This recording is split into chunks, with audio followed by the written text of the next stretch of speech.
Bismillahirrahmanirrahim. Ladies and gentlemen, if I can have your attention, please. Our ceremony will begin shortly. Before the ceremony begins, we would like to have your cooperation on a few things. Firstly, kindly be informed that you may write down the comments of the event or questions for the panels throughout the official Facebook or YouTube UITM Cawangan Melaka. Secondly, you are most welcome to share this event with your colleagues or friends throughout the social media. Your cooperation is highly appreciated. Thank you very much.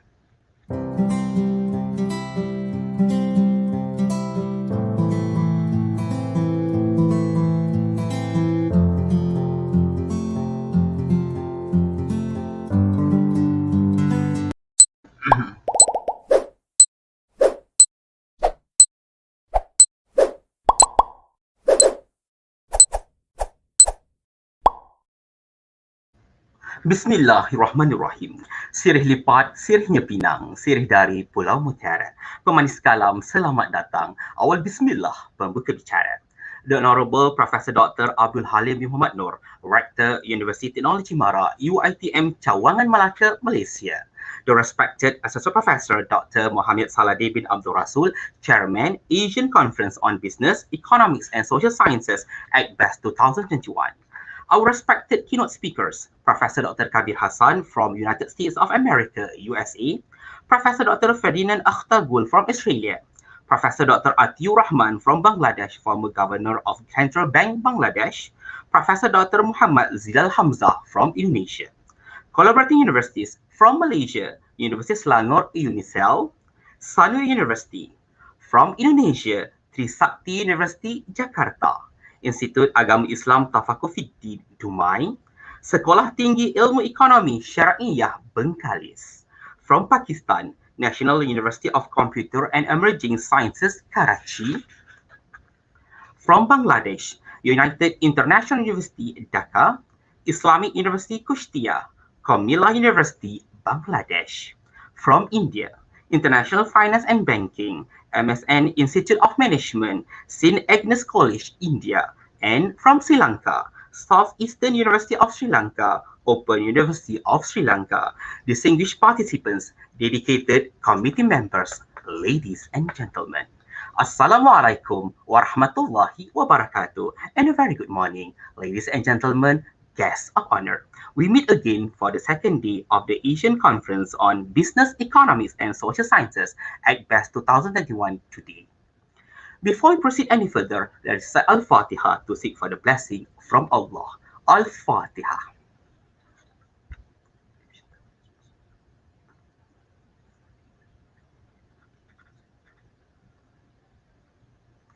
Amin Amin Ya Rabbal Alamin.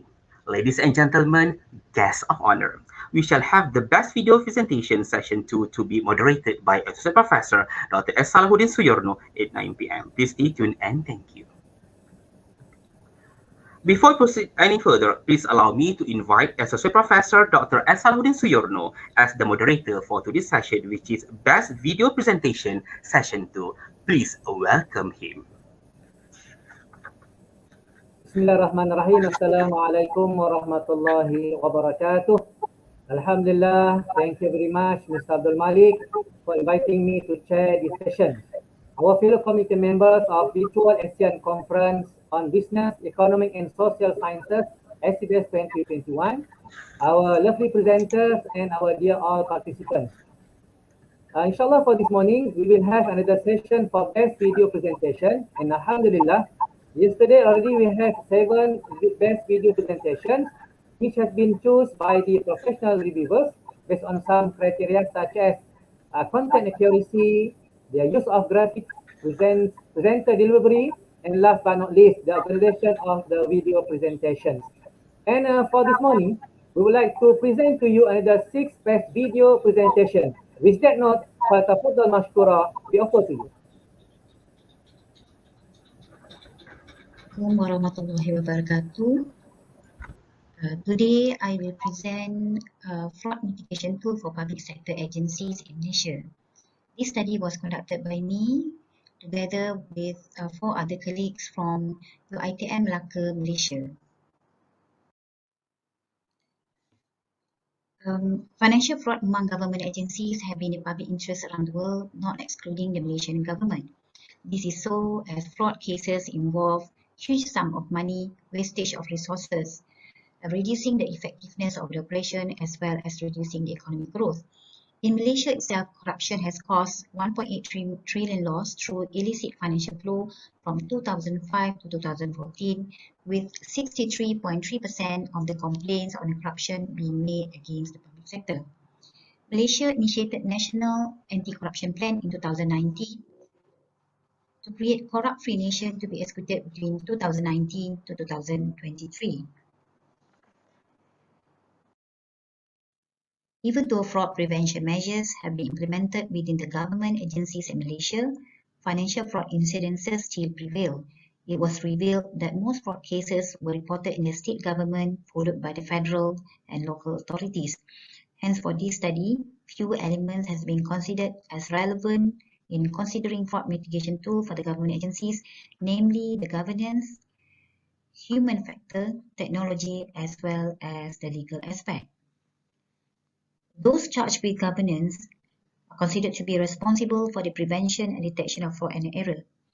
3 main aspects under governance that we have looked into in the previous studies are the internal audit, internal control system, as well as the audit committee. We believe that the 3 aspects is important in order to make sure the governance is in place. The second aspect is the human factor.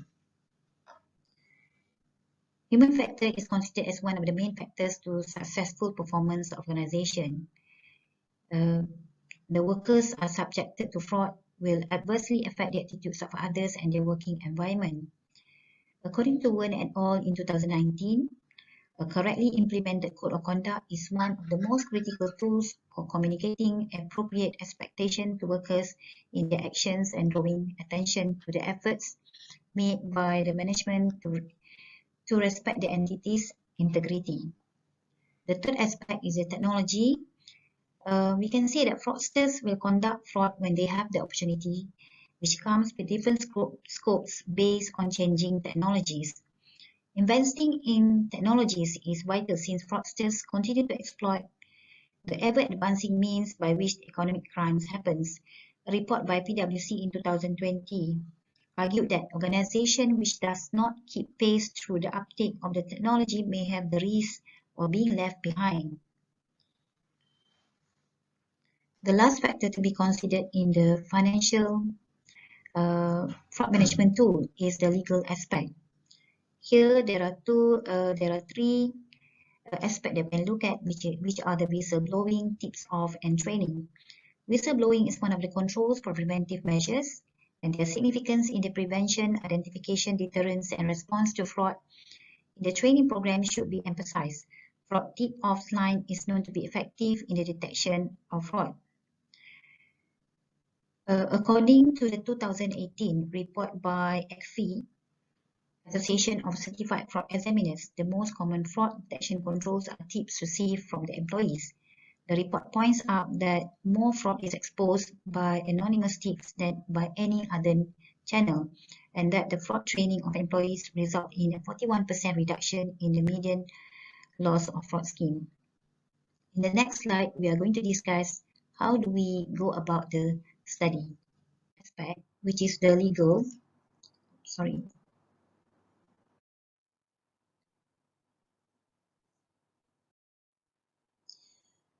Here are some of the comments given by the respondent. Since this is a qualitative stand at phase 3, and these are some of the comments given by the respondent. Okay, here one respondent mentioned that one of the factors is the individual himself. These things happen because of lack of knowledge and personal problem. For example, in terms of service, it is possible that the person will falsify the document. It's difficult to detect this situation unless we get the information from the outsiders. It is not easy to get the information from the insider. It is not easy to detect because they can manipulate the data. So this is only one.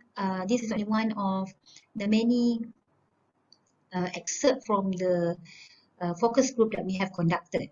So basically, from the conversation received from this slide and the next slide, most of the respondents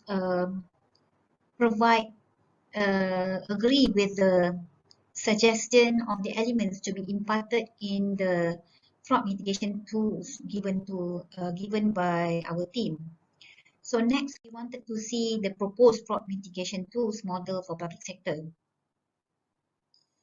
During the focus group, the respondents were asked to respond to this model.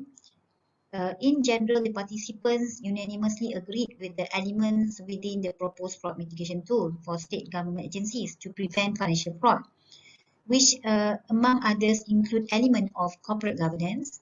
As you can see here, there we have internal audit, internal control, audit committee, financial asset management, and management by example. And we also have human resource or human factor just now in terms of giving them training and education, counseling, and workplace ethics. We also have technology, IT audit, forensic audit, database for criminals, and the last factor is legal in terms of policy being implemented in the agency, be it appointment, rotation, or dismissal. So or not, and one of the respondents has actually provide additional input, which is non-political intervention policy. The process of prevention, detection, and response should run continuously as shown in the center of the model. As the management and those in charge of governance bear the primary responsibility for fraud prevention and detection, hence it is critical for management to focus on fraud prevention as this can minimize the likelihood of fraud occurrence. So this warrants a commitment to cultivate a culture of integrity and ethical behavior, which can be strengthened by active governance oversight. Summary of the responses can be seen in the next slide. So here we can see that majority of the respondents have agreed to the elements that we have proposed.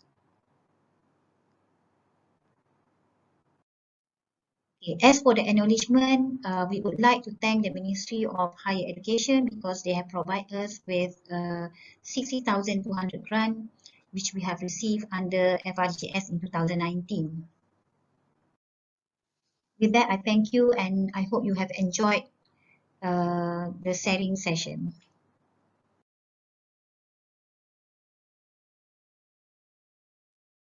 Assalamualaikum warahmatullahi wabarakatuh. I'm Sharina Hayati, meeting Muhammad Jani from for Islamic Philanthropy and Social Finance, University Technology Mara, UITM Melaka. The title of the research is The Role of Wakaf in Reducing Governmental Expenditure and Financing Costs of Rising Autistic Children. Wakaf refers to a religious endowment and its disbursement for Sharia-compliant projects. Moreover, Wakaf has contributed to the strengthening of the Islamic practices within the Muslim communities. Having a child with ASD or autism often leads parents to frustration, difficult decision, interfaces with various professionals and specialists, and endless research for better understanding and seeking out various alternatives. A lot of stress comes from the fact that all these things will lead to the heavy financial burden of raising and ASD children. Therefore, Wakaf can help to improve the quality of life of autistic children as well as their families. The role of Wakaf includes poverty alleviation, economic development, and reduction of government expenditure. Poverty is a universal problem, and poverty alleviation in Malaysia become one of the top agenda. The past decade has seen one of the ultimate goals of Wakaf is to reduce poverty among Muslims. In Malaysia, cash Wakaf is increasingly gaining awareness among Muslims due to its flexibility and become an effective tool for poverty alleviation. Second is economic development. Wakaf also can be used to enhance the economic development. It has been proven by the history that Wakaf and the economy was highly connected in a positive, which given advantages to the Muslims. A better management of Wakaf assets leads to positive growth of the economy. And the reduction of government expenditure. Wakaf also gives benefits to government by having a massive reduction in government expenditure. The government can reduce their cost of expenditure and reduce their budget, which will lead to lower the needs for government borrowing. From the economic perspective, when the government expenditure is decreasing, indirectly the interest rate also can be reduced. By having a reduction in interest rate, riba or interest also can be eliminated. Hence, it is corresponding to the principles of Islamic economics that prohibited the transaction which includes riba.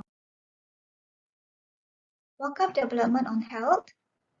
Wakaf under Corporation Berhad has been set up or established in 2007. Health and education are important in ensuring the continuity and sustainability of Muslims. So, Wakaf Anur Berhad established a clinic Wakaf Anur in Pasir Gudang and later on transforming into Hospital Wakaf Anur. And until now, one corp have established 20 clinics including hospitals and received more than 1 million number of patients.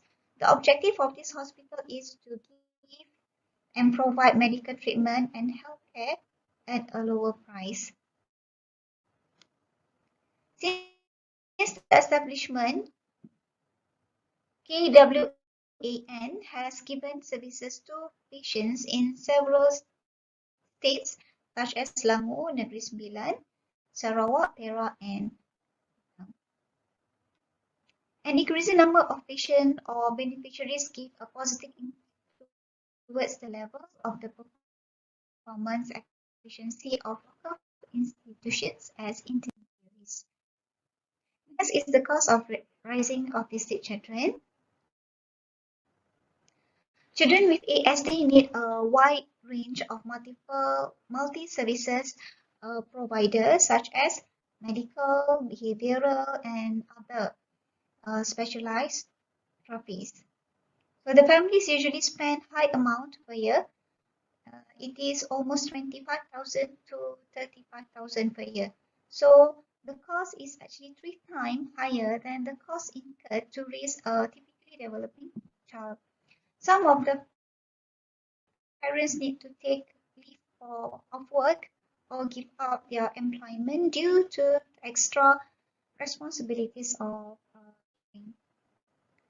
in addition, the general expenses such as special dietary requirement, treatment costs, private lessons, childcare, and cleaning repairing homes. So this shows that parents need extra income in order to help them to spend on all these expenses. Government support on autistic children include the monthly allowance, the budget, and government incentive and subsidies. However, the monthly allowance is still not enough in order to spend for their series of therapies, treatment, the counseling services, as well as the transportation. Many low-income and needy families receive subsidies by the government, either in a monetary or non-monetary form. The budget allocated by Malaysia government still accessible in providing special schools and inclusive education for this population. The 7 Malaysia Plan impact on the establishment of 26 special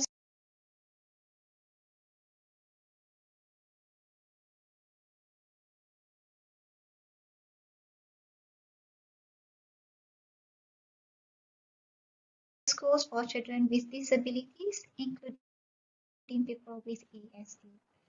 The government subsidies include the money paid by government to help individual, organization, or industry to reduce its cost so that it can provide products or services at lower prices. As a conclusion, the financial well-being is important to protect parents and caregivers with autistic children. Since the diagnosis of ASD exposed parents to stigma in the form of peer dismissal, stereotyping, and isolation, in addition to the financial pressure and time spent on special care needed. Such stigmas are additional obstacles for parents to raise children with autism. Therefore, wakaf as an Islamic financial instrument can be seen to improve the well-being program in general and specifically to improve the quality of life of Muslims.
That's all for my presentation.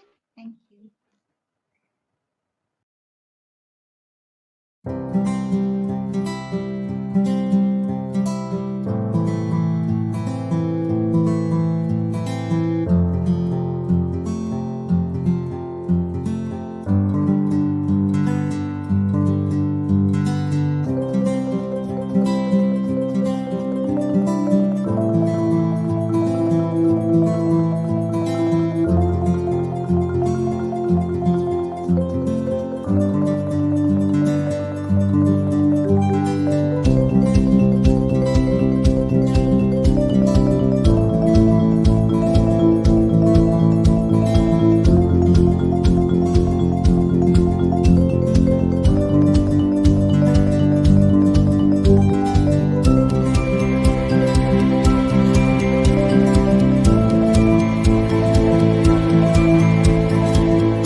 Warahmatullahi wabarakatuh. I'm Sharina binti Muhammad Rafiin. Will present my paper entitled Determinants of Financial Well-being Among Young Workers, an Empirical Investigation.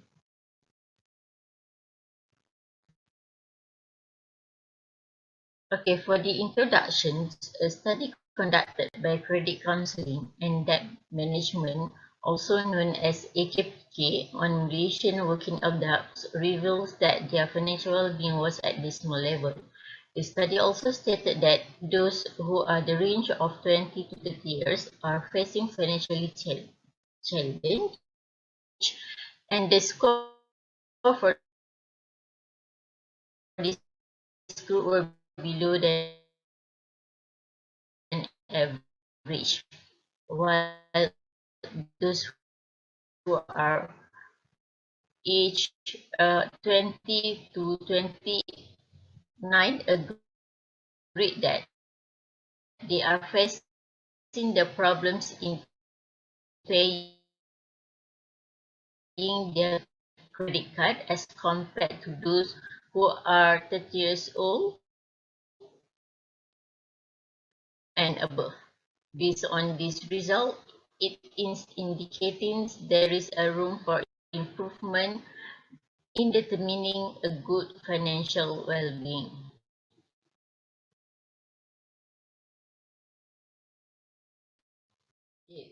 These are the literature review for this study that lists out on the financial well-being, financial knowledge, financial capability, and also the parents' influence.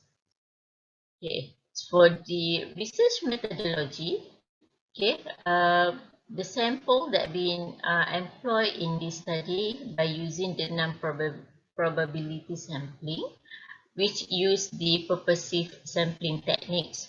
So there are 226 young workers that age between 18 to 30 years old are involved in this study. Okay, for the measure of the study, which is the items that been used by using the 5-point Likert scales. Okay, the data analysis that we'll use in this study by using the ACBESS 27.0, the version ACBESS 27, by using also frequency, descriptive analysis, reliability, and also multiple regressions. Okay, proceed to the result and discussions of findings. Okay, first we are going to discuss about the profile of respondents. Okay, for the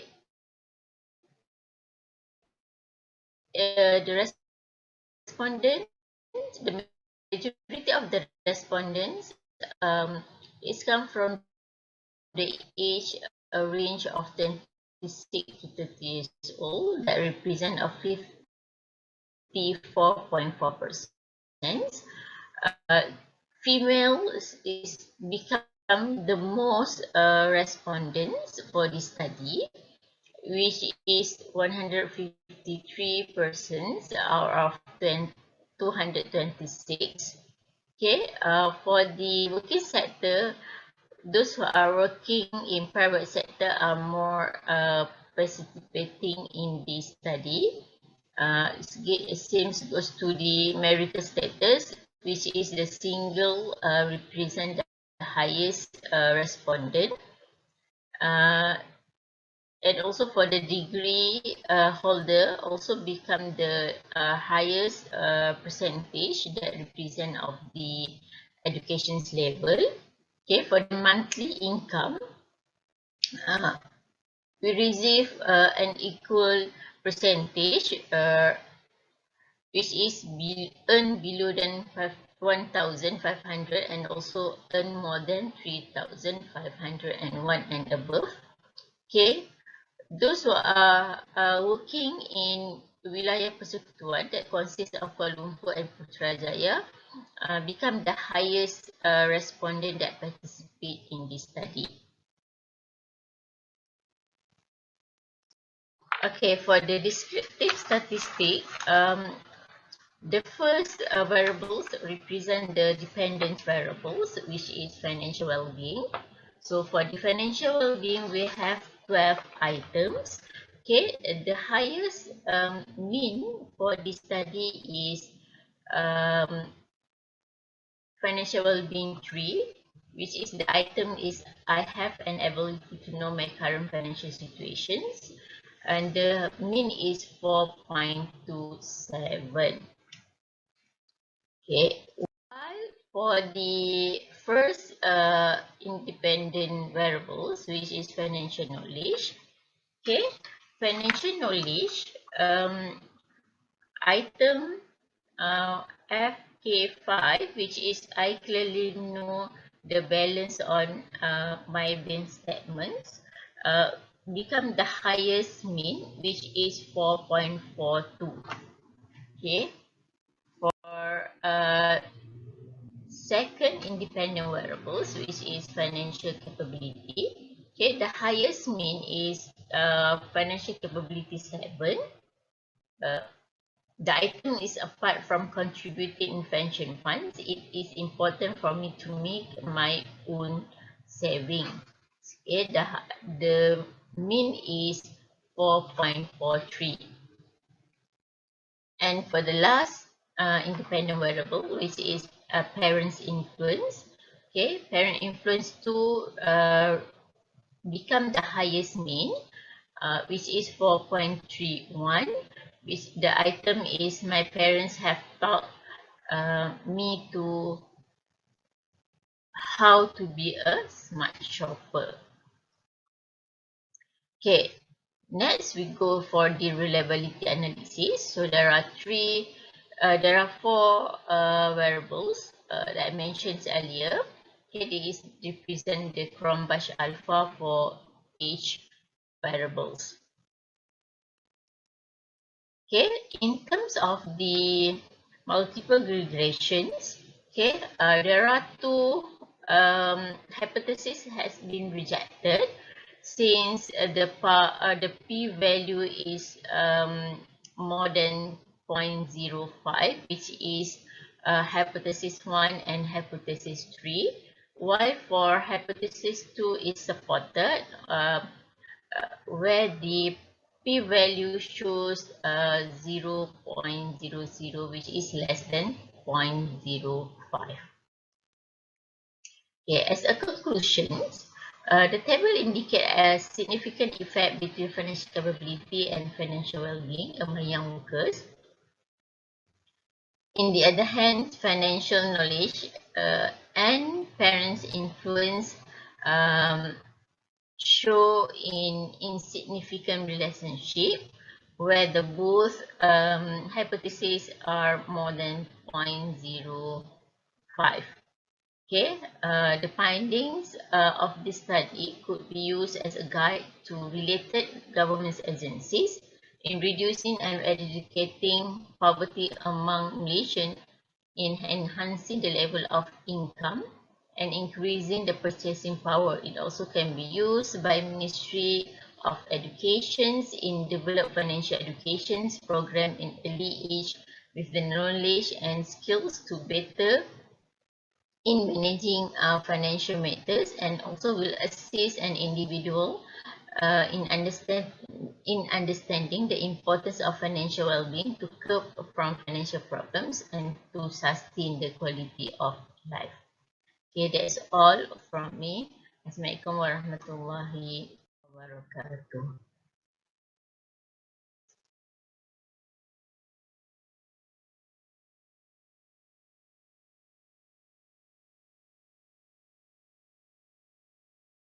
Assalamualaikum warahmatullahi wabarakatuh.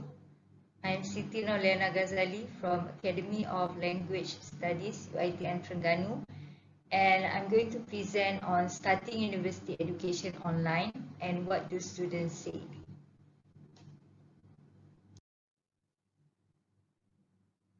The COVID-19 virus that emerged in 2020 has changed people's lives all over the world in many different ways, including the education sector. In April 2020, UiTM had to implement online learning to ensure that students can proceed with their education and graduate as scheduled. However, in September 2020, we mark another milestone as new students, both diploma and degree, had to register and start their education online. Okay, there are different views concerning allowing new students to start university online. Okay, for example, those who disagree say that this is not advisable as new students who are school leavers are not really ready to study independently, unlike existing university students. Those who agree suggest that online classes can also be designed to be more social and interactive, like face-to-face classes, by having group work and discussion in order to foster interaction among students.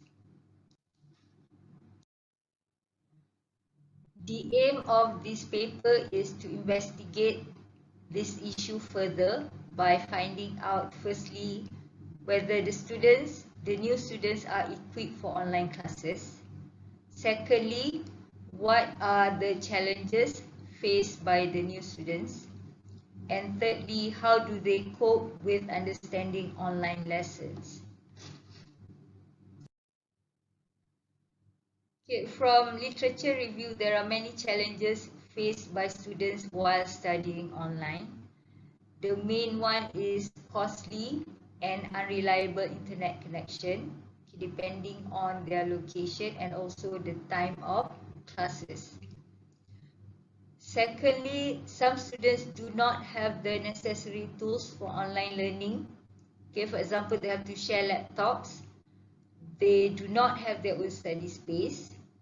and they have noisy environment, and also family who are not supportive of their online learning.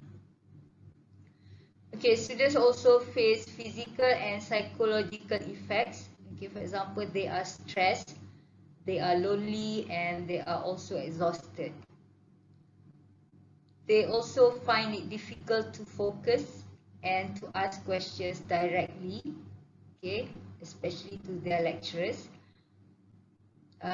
They are also overloaded with tasks while having classes online. And they also have lecturers who sometimes do not conduct classes but only provide materials and also tasks that need to be completed. The survey uses a questionnaire, okay, which was distributed using Google Form in week 14. It involves 600 students diploma students from different faculties. It has three main parts. Okay, the first part is to find out students' demographic information and also to find out whether they have the necessary equipment for online classes. Part B is to find out the challenges faced by students. It has 4 choices, from never, rarely, sometimes, and always, and also one open-ended question. And then part C is to find out what students do when they have problems understanding the lesson. Okay, these are the results. Okay, the first question is to find out whether the students are equipped for online classes. So from the survey, 69.3% of the students are from B40 households. All the students say that they have their own smartphone, but the majority has their own laptop, but 2.3% of the students do not have a laptop. So all these students are from B40 families. Okay, and 20% of the respondents across different households say that they do not have access to 24 hours internet connection. And the highest percentage are from B40 families, okay, as shown below.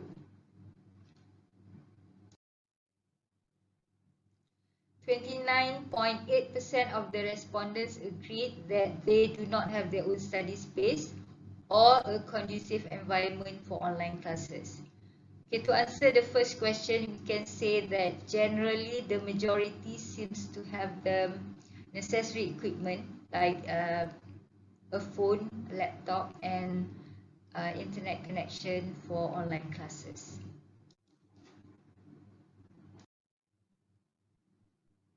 Okay, after week 14, students were asked about their preferred learning method, okay, whether it's face-to-face, online, or blended learning, a mixture of face-to-face and online.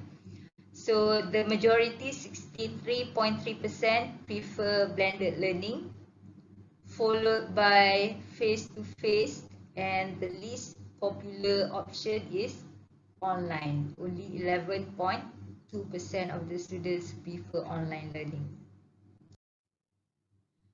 Okay, for question 2, students are asked what are the challenges they face.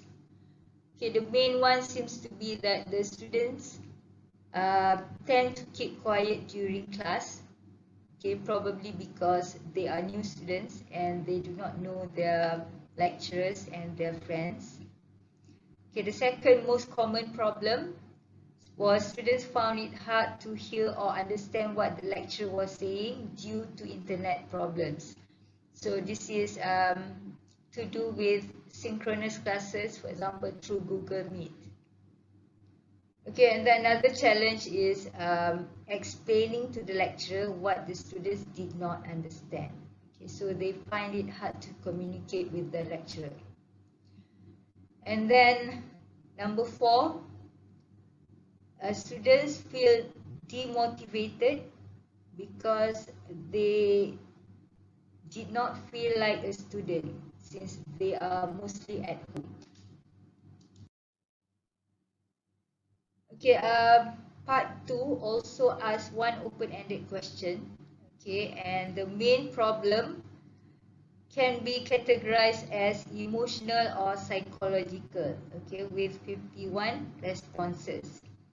Okay, so this can be further divided into lack of motivation, okay, and then stress and anxiety, and also communication. Communication meaning communication problems with lecturers and also with friends, especially in group discussion. Okay, the second challenges, okay, is related to internet and computer, which is 41 responses.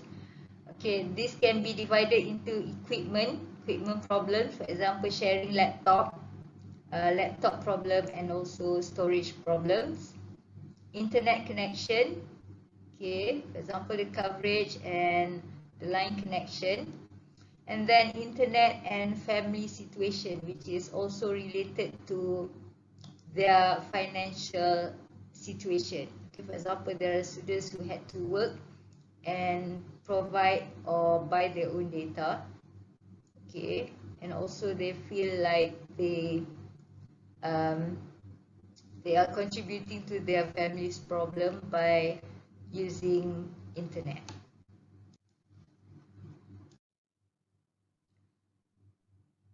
Okay, another challenges, okay, also related to internet and computer. There are a few students who are staying on campus, who are mainly from hotel students. Okay, so they started being on campus in week 10, and they said that once they moved on campus, they had problems um, using the internet.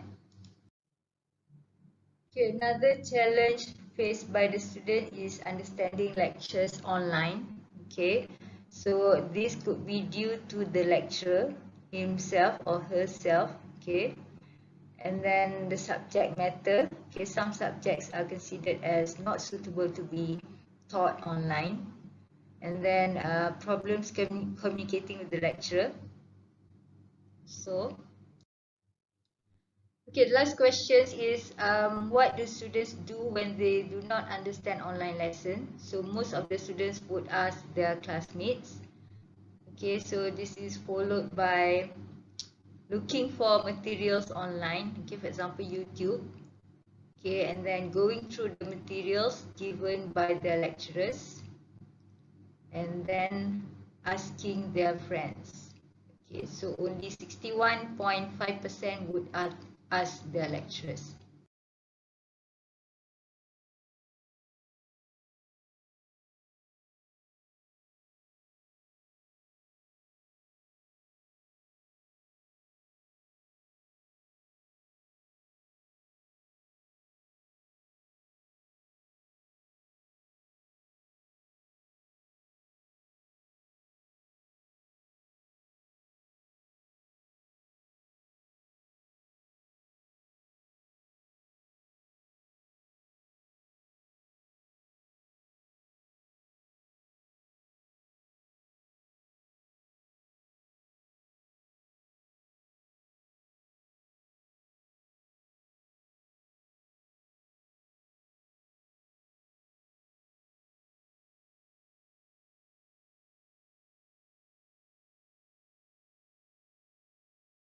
Assalamualaikum and very good day.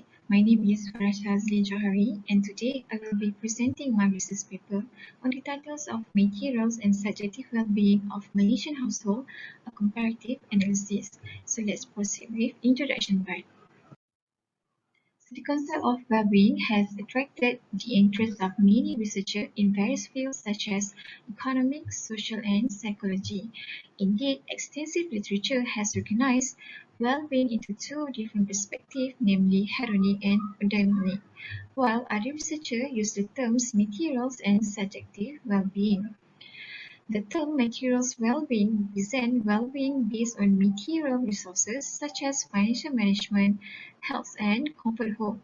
Meanwhile, satisfaction with life, social life, home environment, and practicing pure value will be part of the elements of subjective well-being. Therefore, the aims of this study was to explore the influence of demographic characteristics, including age, gender, income, education, and health status, on materials and subjective well-being among households in Malaysia. Specifically, comparative analysis between materials and subjective well-being will be undertaken.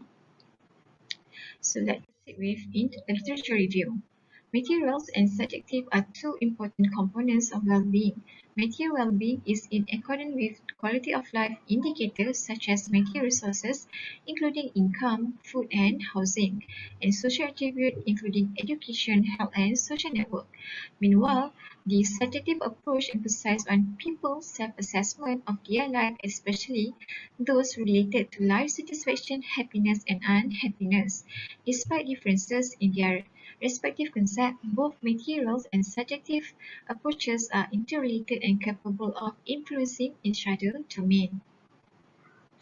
Next, material well-being. In general, material aspects of well-being are unequally distributed according to age, gender, education, class, health, and income. Material well-being is referred to satisfaction with wide range of economic matters, including economic, taxes, basic necessity, household income, salaries and benefits, financial security, and living standard. Likewise, indicators of basic need are used to capture current household consumption capacity, including subjective assessment in determining whether they are financially stable or otherwise. Furthermore, subjective assessment of materials well-being by respondents can be useful complement to more objective data as they can influence household behavior. Several studies reveal that there is significant influence between demographic factors such as education and gender, in which these factors can ultimately lead to persistent social inequalities in health and well-being. Indeed, some countries differ in the degree of gender inequality, where men were expected to be advantaged over women with respect to most objective aspects of materials well-being. In addition, socioeconomic such as income and class differences in the family are associated with differences in education, achievement, and better health condition, which themselves are associated with variation in employment outcomes in their future life. Next, subjective well-being. Similarly, numerous researchers discuss extensively the association between demographic factors and subjective well-being. Likewise, gender is often used as an indicator of subjective well-being, but there are still contradictory in finding. In fact, most studies claim that women are reported slightly higher subjective well-being than men. Meanwhile, other studies have found no gender differences between women and men. In addition, some evidence such as education have both positive and negative effect on subjective well-being, as education has the potential to influence people employment, income, and social status. The result often contribute to improving the individual's subjective well-being in positive way. Meanwhile, the finding for age and health status are more consistent with other studies. The identification of the U-shaped relationship between age and subjective well-being indicates that individuals are happier at youth and old age. In addition, empirical evidences also consistently reported high positive relationship between health and well-being. When an individual has a good and better health, it is definitely associated with subjective well-being. In fact, research indicates that good health may be the cause and effect of higher subjective well-being. Okay, next, methodology. These quantitative research studies employed data derived from a random survey using non-proportional random sampling comprising of household head in Alor Gajah district of the second highest score of Malaysian Wellbeing Index 2016. 149 household head in Alor Gajah involved in this survey.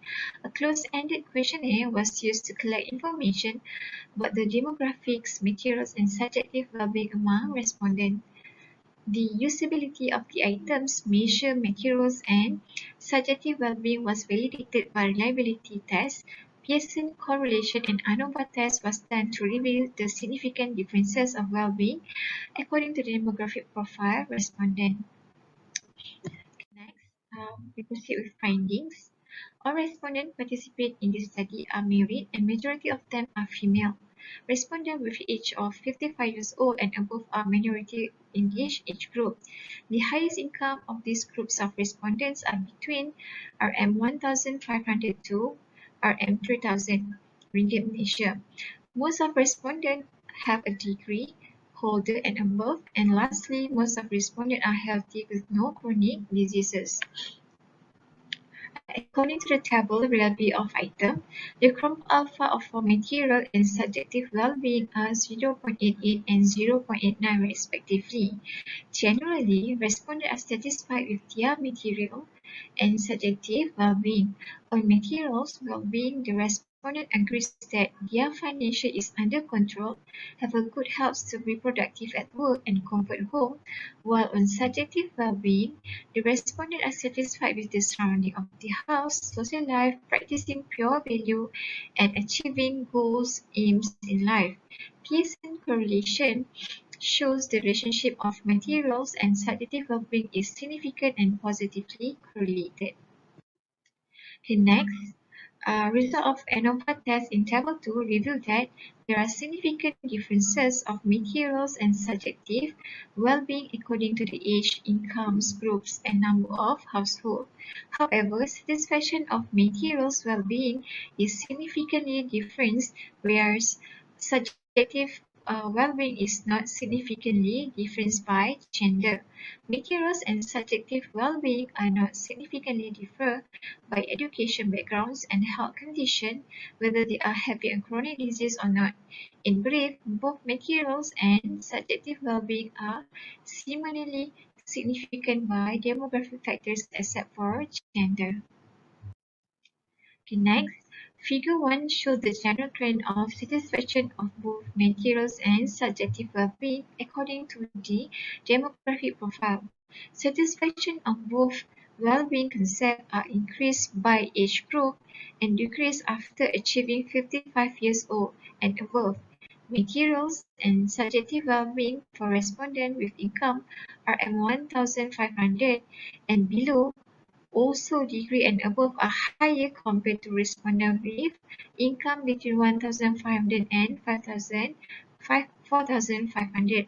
Lastly, materials and subjective well-being increases the number of households increase. So, finally, as conclusion, these cross-sectionals enhance knowledge by mobilizing the conceptualization of materials and subjective well-being among household and Malacca. We examine the demographic characteristics including gender, age, income, education level, household number, and health condition as potential indicators related to both well-being. Our study provides empirical evidence that most Muslim households have high levels of materials and subjective well-being. However, there are significant differences on both well-being concepts across demographic characteristics such as age, gender, income, and number of households due to the different characteristic backgrounds. Specifically, as reported by most female old age, lower education, and higher income levels significantly have higher materials and subjective well-being. Contrary, households with limited number of households and those without chronic disease have lower material and subjective well-being level. Thus, demographic characteristics are significantly associated with the both well-being. Hence, future research is recommended to further investigate the association of demographic factor with material and subjective well-being. Furthermore, the roles of other factors besides demographic factors could also be examined in the context of household well-being. So that's all from me. Thank you.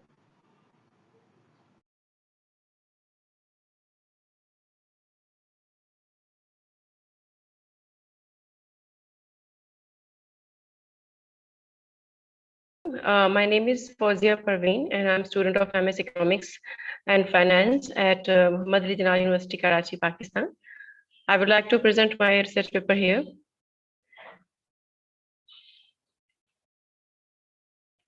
So the title of my research is Impact of Official Development Assistance on Sustainable Development of Pakistan. Problem statement is that since the beginning, Pakistan has received a big amount in terms of foreign assistance in the form of grants, concession loans, and technical advisory, but its effectiveness is still on the sustainable development of Pakistan is still unexplored. So here my objective of this study will be to fill out this gap and examine the impact of official development assistance on the sustainable development of Pakistan. What is ODA? As per definition of OECD, official development assistance is government aid designed to promote the economic development and welfare of developing countries. It could be bilateral and multilateral.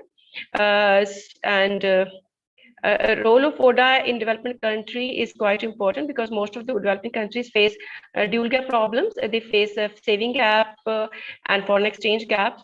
That's why they cannot have enough domestic savings for the bigger projects and the development projects, and they have to rely on the foreign assistance. According to Papanek, external sources transferred to poor countries can fill twin gaps, foreign exchange gaps, and saving gaps. So this is investment saving gap in Pakistan. We can see that this gap was quite wide from 1976 to 1990.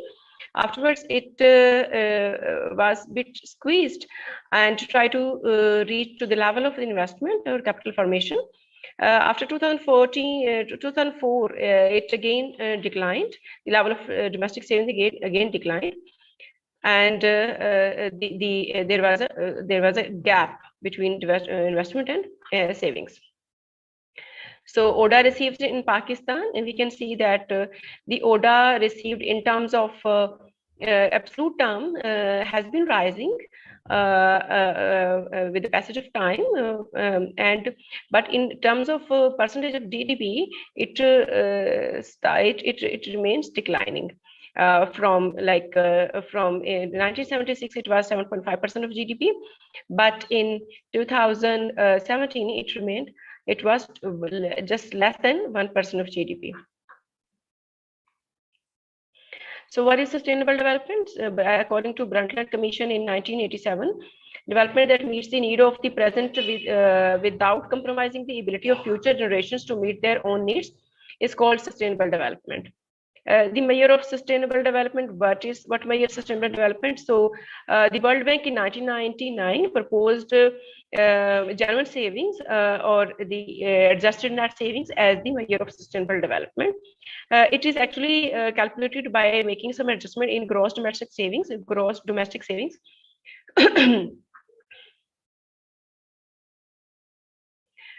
this is sustainable development in Pakistan. We see the trend was upward after 2000. The level of adjusted net savings in the country was rising, but before that it was stagnant. So these are some authors who try to find out, who have reviewed their studies. And these are not only that I've also made more studies, like literature, have some extensive literature review, but I could share only these in this report. So these are actually 8 supporters, and these are the 8 critics. So most of the others try to deploy the different indicators like GDP and the relevant other economic indicators as dependent variables, but no other try to deploy any measure for the sustainable development. So research gap, I have already shared the research gap. Research questions. So the most important questions will be: is there any relationship between official development assistance and sustainable development of Pakistan? And what is the nature of that relationship? And what is the impact magnitude of ODA on the sustainable development of Pakistan? Proposed model. This is our proposed model. Here, ST is sustainable development is our dependent variable. ODA GDP per capita, inflation, and trade openness will be our independent variables. This is a conceptual framework. This is our dependent variable, and these four are our independent variables. This is the research hypothesis. Beta 1 and beta 1 is a slope coefficient of Oda. So we'll find out what is their relationship.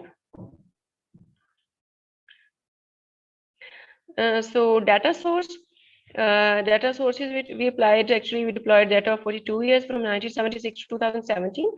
The data was obtained from different sources like World Development Reports, World Bank data, banks and OECD reports, etc. ADF unit root test, we actually deployed, we ran ADF augmented decoupled test to find out the stationarity level of the variables, and found that these variables were having a mixed level of integration order. Some were stationary at the level, and some variables were stationary at the first difference. So that makes ARDL the best feasible model to deploy. And we here we deployed ARD model, and they selected the optimal model. This is optimal model, and this is the adjusted R squares and the F stars and P values. F-bound test, we also calculated F-bound test, which is significant because the value of F state is quite higher than the value of upper boundary test. It means there is a configuration between the variables, long-term configurations. Then we find out the long-run relationship of the coefficients, long-run coefficients, and we see that slope coefficient of Oda is positive and significant. The T stats and P values are quite significant. GDP PC, GDP per capita, it is also significant, but with the low magnitude, and it has positive impact on the sustainable development. On the other hand, inflation has a significant, but it has negative impact on the sustainable development. On the other hand, trade openness is it does not have any impact on the sustainable development in the long run. So these are actually short-run dynamics. We see that Oda becomes significant but negative in the second lag period, and the GDP PC is significant but has positive in the third lag period. Also, there is a co-integration equation which actually shows the speed of adjustment of the model. We see that the speed of adjustment is also co-integration term is also very significant, highly significant, and this value is also negative. It shows that model is our model is stable and convergent to the equilibrium in the shorter run in the 1 year period. We also made some diagnostics, and we see that residual dark beta test shows there was insignificant, showing that residual and normal. LM-serial correlation was also insignificant. Model stability, we ran a Ramsey reset test, which was also insignificant, showing that model was stable. We also ran COSM and COSM of scarce. They were also showing that models are stable because they were within the red ribbon lines. So we conclude that official development assistance has positive and significant impact on sustainable development of Pakistan, because the significance of bound test and slope coefficient are the evidences. GDP per capita has positive and significant in the shorter run period. And inflation does not have any significant impact on the short run, but it has negative impact on the sustainable development in the longer run. Trade openness does not have has negative but insignificant relationship with the sustainable development of Pakistan. So we see that per capita income, GDP per capita income has positive and significant in longer run as well as shorter run both. So these are, based on this study, I would like to recommend that Pakistan government should focus to draw on more foreign assistance to finance the major development projects that will raise the human welfare at the country, and also will help the fill up the gaps, dual gaps in the country. Also, parallel, there is a need to control the higher level of inflation because it has the negative impact on the sustainable development of Pakistan. More, I would like to recommend that government should focus to raise domestic savings in the country.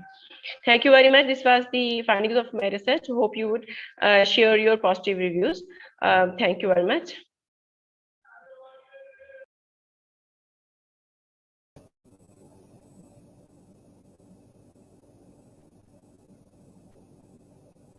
Alhamdulillah. On behalf of committee members, we would like to very sorry about the technical inconvenience just now. But anyway, Alhamdulillah, MashaAllah, congratulations for all winners. We have from different things today, such as from accounting, Islamic philanthropy, social sciences, education, business and management, and also the economics. Once again, congratulations for all winners. We learn much from you. With that, I hand over the session to Encik Malik. Encik Malik, the session is yours. Tafadhal, mashkur. Jazakallah khairan kathiran. Thank you very much to Professor Dr. Esaldin Suyorno for the session just now. Alhamdulillah, again and again, congratulations for the winners of their success. Ladies and gentlemen, guests of honor, we would like to apologize for any kind of inevitable technical shortcomings occurred just now. Please kindly be informed that we will be right back in live for a few moments, which is for the fourth keynote speech session after this through the official YouTube and Facebook UiTM Changan Melaka. So with that, please stay tuned and thank you. Again, we are really sorry for the shortcomings occurred earlier. Thank you.